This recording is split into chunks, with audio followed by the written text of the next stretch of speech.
Hello बच्चों, Vaishnavi study institute में आपका हार्दिक स्वागत है। तो कल की क्लास में हमने आपसे वर्ग और वर्गमूल के बारे में बात की थी। उम्मीद है कि आपको वे सभी सवाल समझ में। तो आज भी हम आपके लिए लेकर आए हैं वर्गमूल के कुछ महत्वपूर्ण प्रश्न। चलिए चलते हैं पहले प्रश्न की ओर।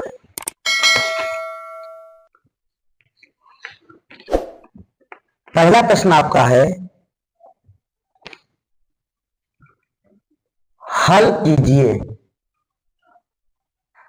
कीजिए under root 169 plus under root 144 minus under root 225। हमने वर्ग और वर्गमूल के बारे में आपको पिछली कक्षा में बताया है, आप जाकर देख सकते हैं। तो चलिए चलते हैं इस प्रश्न की ओर। 169 का हमें निकालना है वर्गमूल। तो 169 का वर्गमूल क्या होता है आप जानते हैं, 13 होता है, प्लस ये वाला चिन्ह आ जाएगा आपका।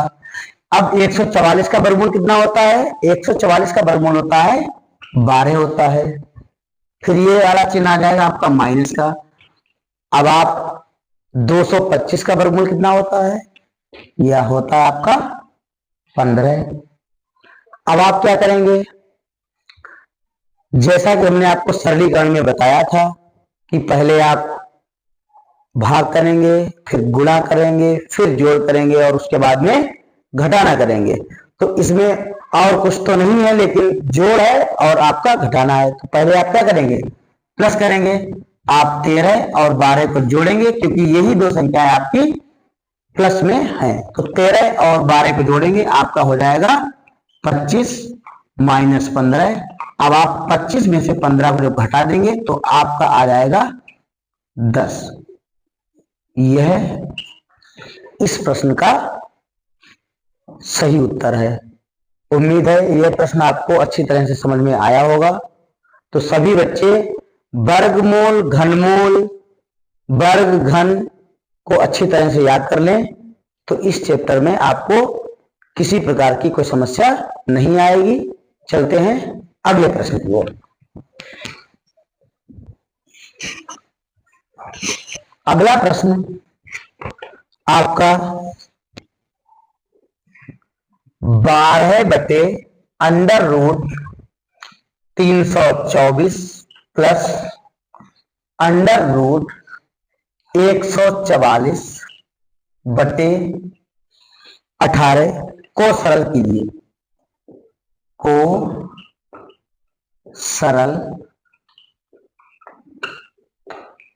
कीजिए।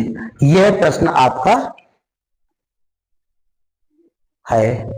समझिए आप इस प्रश्न को कैसे करेंगे। आप 12 बटे, आप जानते हैं 324 का वर्गमूल कितना होता है?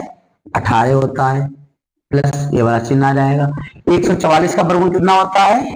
144 का वर्गमूल होता है 12, नीचे आपका है 18। अब ये दोनों आपकी हो गई हैं भिन्ने। दोनों कौन सी भिन्ने हैं? साधारण भिन्ने हैं। तो आपको भिन्नों का जोड़ पता होगा कि जब दो भिन्नों के हर समान हो तो हम उन्हें किस प्रकार जोड़ते हैं। देखिए, जब दो भिन्नों के हर समान हो तो हम हर को लिखते हैं एक बार ऊपर लाइन, और इन दोनों अंशों को आप क्या कर देते हैं? जोड़ देते हैं। 12 और 12 कितना हो जाएगा आपका? 24। और यदि यहां पर आपका किसी संख्या से कट रहा है, ऐसी कोई संख्या आपके पास है जो 18 को भी काटे और 24 को भी काटे, तो आप काट सकते हैं। जैसा कि आप जानते हैं 6 है वो 18 को भी काटेगा और 24 को भी काटेगा। तो 6 तिया 18, 6 चौक 24। तो इस प्रकार इस प्रश्न का जो सरल करने पर आंसर जो हमारा आ रहा है वो आ रहा है 4/3। ये इस प्रश्न का सही उत्तर है। उम्मीद है यह प्रश्न भी आपको अच्छी तरह से समझ में आया होगा।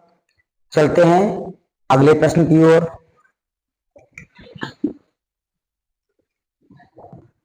यदि किसी प्रकार की आपको समस्या है, कोई डाउट है, तो आप कमेंट के माध्यम से हमसे पूछ सकते हैं। अगला प्रश्न आपका 150/√225 गुणे 1/10 को सरल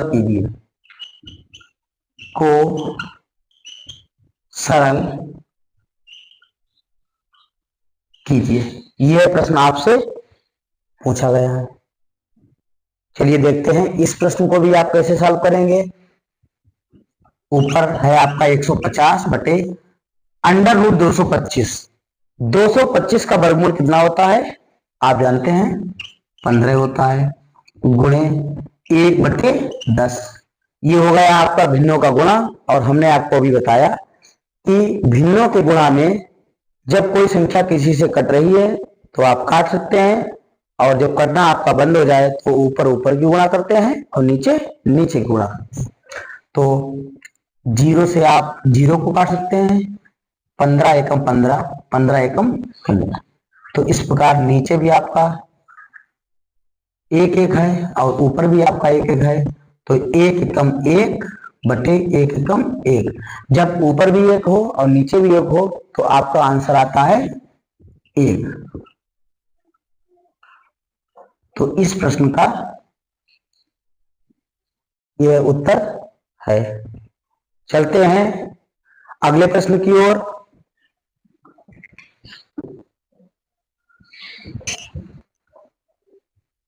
अगला प्रश्न आपकी परीक्षा की दृष्टि से बहुत ही महत्वपूर्ण है। 18 गुणे 72 गुणे 105/48 गुणे 315 बराबर √? तब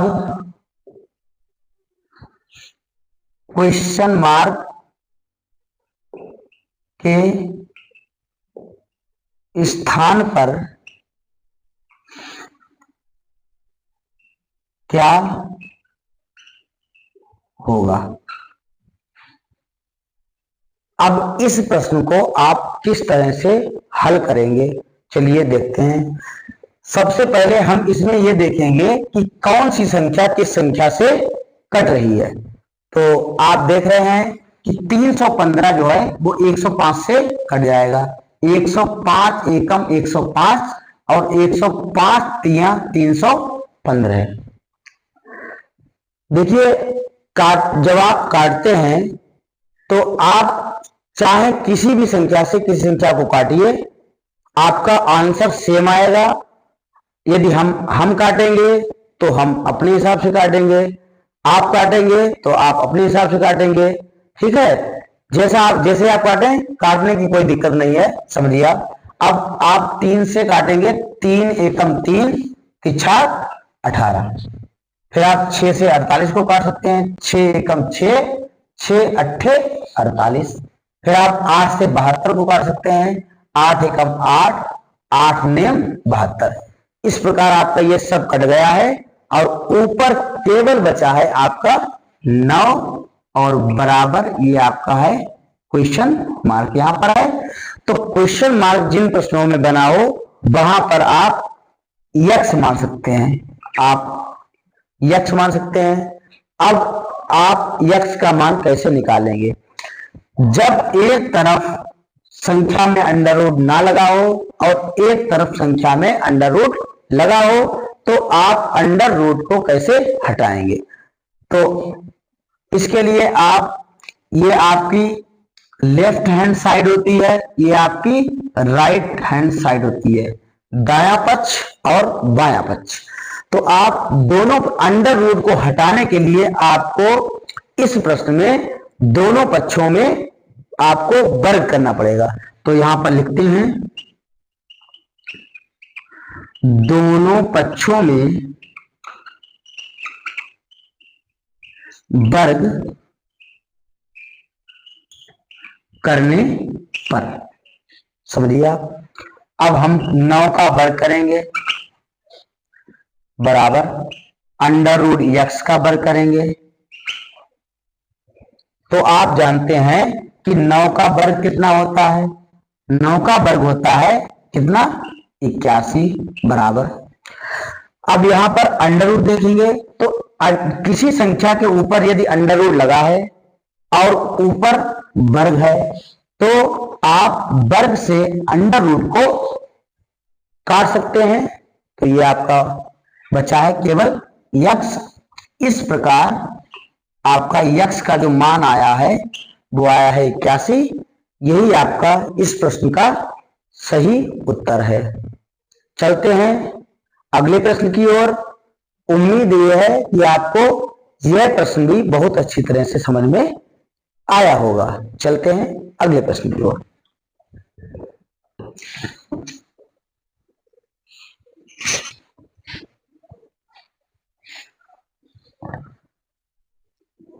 अगला भी प्रश्न आपकी परीक्षा के लिए बहुत ही इंपॉर्टेंट है।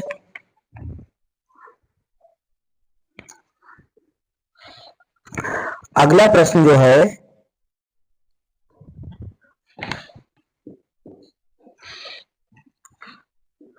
अंडर रूट छोटा ब्रैकेट 133 माइनस 89 प्लस छोटा ब्रैकेट 25 गुणे 4 को सरल कीजिए। को सरल कीजिए। यह प्रश्न आपका अगला प्रश्न है। समझिए आप इस प्रश्न को आप किस प्रकार हल करेंगे। सबसे पहले आप 133 में से आप 89 को घटाएंगे।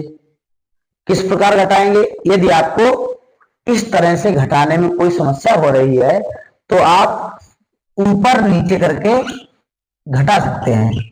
अब आपका 13 में से 9 जाएगा, आपका यहाँ 4 बचेगा। फिर आपका 12 में से जाएगा 8, तो यहाँ पे बचेगा आपका 4 बचेगा। तो इस प्रकार जब आप 133 में से 89 को घटाएंगे तो आपका बचेगा 44 प्लस अब 25 और 4 की आप गुणा करेंगे। 25 चक्कू आपका होता है 100। अब आप जानते हैं कि पिछले प्रश्नों में आपने क्या किया था, इन दोनों को जोड़ेंगे। 44 और 100 को जोड़ेंगे, ये हो जाएगा आपका 144 और 144 का वर्गमूल होता है 12। तो ये रहा आपके इस प्रश्न का आंसर। उम्मीद यह है कि आपको यह प्रश्न भी समझ में आ गया होगा। अब चलते हैं अगले प्रश्न की ओर।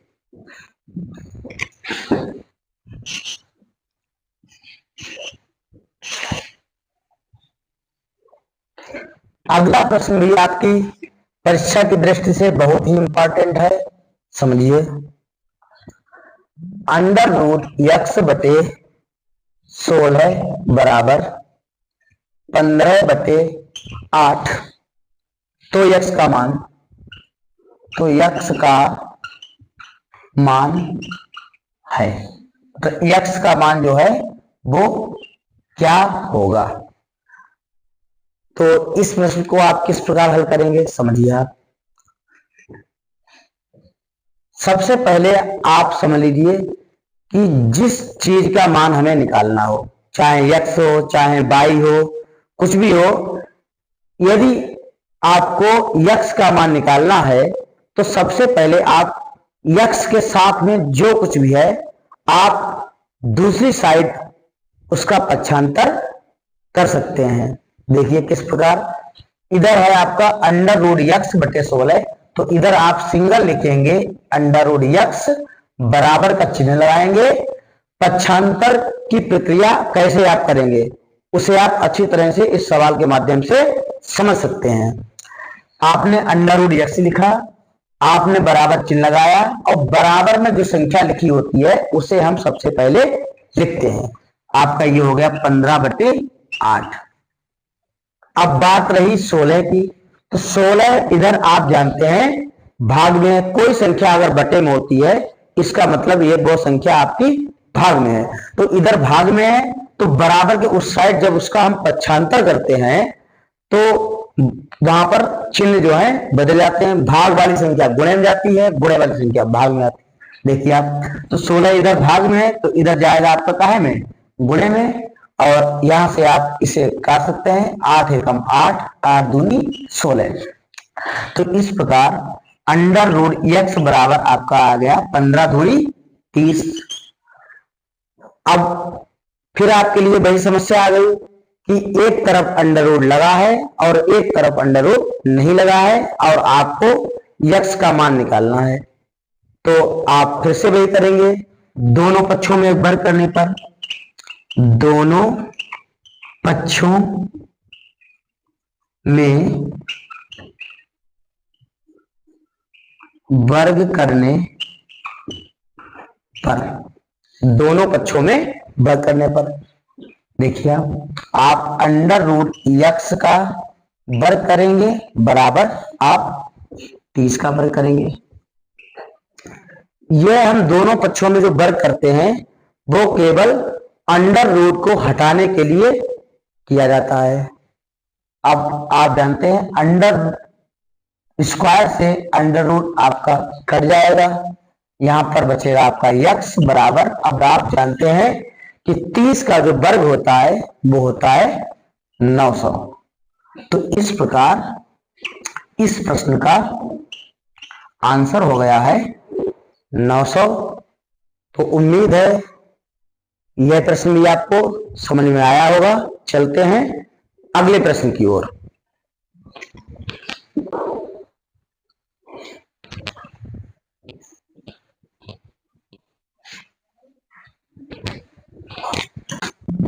अगला प्रश्न जो है, अंडर रूट 1 सही 9/16 बराबर है। अगर मिश्र भिन्न का आपको वर्गमूल निकालना हो तो आप किस प्रकार करेंगे? सबसे पहले आप इसे बदलेंगे साधारण भिन्न में। हमने आपको बताया कि मिश्र भिन्न को साधारण भिन्न में कैसे बदलते हैं। चलिए समझते हैं एक बार फिर से। तो आप 16 और 1 की गुणा करेंगे, फिर आप उसमें 9 को जोड़ेंगे। तो 16 एकम 16, 16 और 9 होता है आपका कितना? 25। नीचे है आपका 16। अब इन दोनों संख्याओं का आपको निकालना है वर्गमूल। तो 25 का वर्गमूल होता है कितना? 5 और 16 का वर्गमूल होता है 4। यदि आपका आंसर साधारण भिन्न में दिया है तो आप प्रश्न को यहीं पर रोक देंगे। यदि आपका आंसर मिश्र भिन्न में दिया है तो हमने आपको साधारण भिन्न को मिश्र भिन्न में कैसे बदलते हैं इसके बारे में आपको बहुत अच्छी तरीके से बार बार बताया है। चलिए एक बार फिर समझते हैं इसे। आप सबसे पहले नीचे हर को लिखेंगे, फिर हर से अंश में भाग करते हैं, मतलब 4 से 5 में भाग करेंगे। 4 का पहाड़ा पढ़िए, 5 से ज्यादा ना हो। तो 4 एकम 4 और आपका शेष जो बचा है वो 1 बचा है। जितनी बार पहाड़ा पढ़ते हैं वो यहाँ पे लिखते हैं और जितना आपका शेष बचता है वो यहाँ पर लिखा जाता है। तो इस प्रकार आपका आंसर आ गया है 1 सही 1/4। उम्मीद है कि यह प्रश्न भी आपको समझ में आया होगा। चलते हैं अगले प्रश्न की ओर।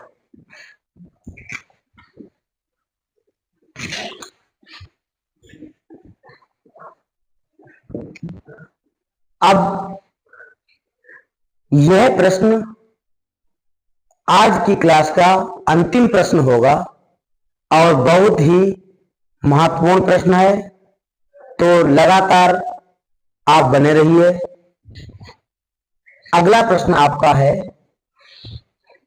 एक सैन्य कंपनी में, एक सैन्य कंपनी में 19,600 जवान हैं,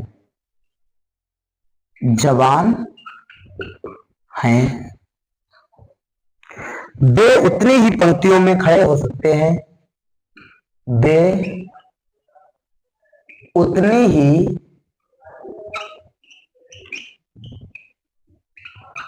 पंक्तियों में खड़े हो सकते हैं जितने प्रत्येक पंक्ति में जवान, जितने प्रत्येक पंक्ति में जवान हैं। तो एक पंक्ति में जवानों की संख्या होगी, तो एक पंक्ति में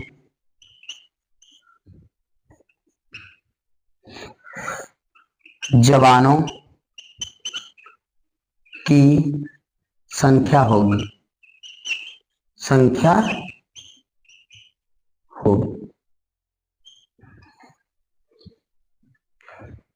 यह प्रश्न परीक्षा में पूछा जा चुका है, तो आप इस प्रश्न को समझेंगे कि इस प्रश्न को आप कैसे लगाएंगे।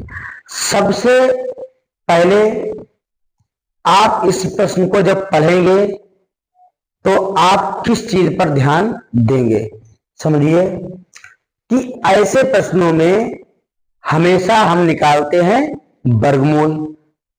वर्गमूल क्यों निकालते हैं? देखिए आप, एक सैन्य कंपनी में 19,600 जवान हैं, वे उतनी ही पंक्तियों में खड़े हो सकते हैं जितने प्रत्येक पंक्ति में जवान हैं, तो एक पंक्ति में जवानों की संख्या होगी। तो इस प्रश्न की पहचान ये है कि ऐसे प्रश्नों में हमेशा उतने और जितने लिखा होगा, उतने और जितने लिखा हो। ऐसे प्रश्न जिसमें उतने और जितने लिखा हो, तो आप उस प्रश्नों में निश्चित रूप से वर्गमूल निकालेंगे। तो आप 19,600 का वर्गमूल कैसे निकालेंगे, समझिए। 19,600 आपको निकालना है वर्गमूल। तो 19,600 का वर्गमूल हो सकता है आपको पता ना हो, तो इसे हम टुकड़ों में लिखेंगे। क्या लिखेंगे? हम लिखेंगे अंडर रूट 196 गुणे 100। अब आप समझ गए होंगे कि हमने इसे इस प्रकार क्यों लिखा। अब आप 196 का भी वर्गमूल बता सकते हैं और 100 का भी वर्गमूल बता सकते हैं। 196 का वर्गमूल आपका आएगा 14 और 100 का वर्गमूल आपका आएगा 10। तो जब आप 14 और 10 का गुणा करेंगे तो आपका आ जाएगा 140। तो ये रहा आपके वर्गमूल के अंतिम प्रश्न का सही उत्तर। तो आप लगातार वैष्णवी स्टडी इंस्टीट्यूट के साथ बने रहिए और इस प्रकार आपका यह चैप्टर वर्ग और वर्गमूल समाप्त हो गया है। मिलते हैं आपसे अगली क्लास में नए चैप्टर के साथ। धन्यवाद।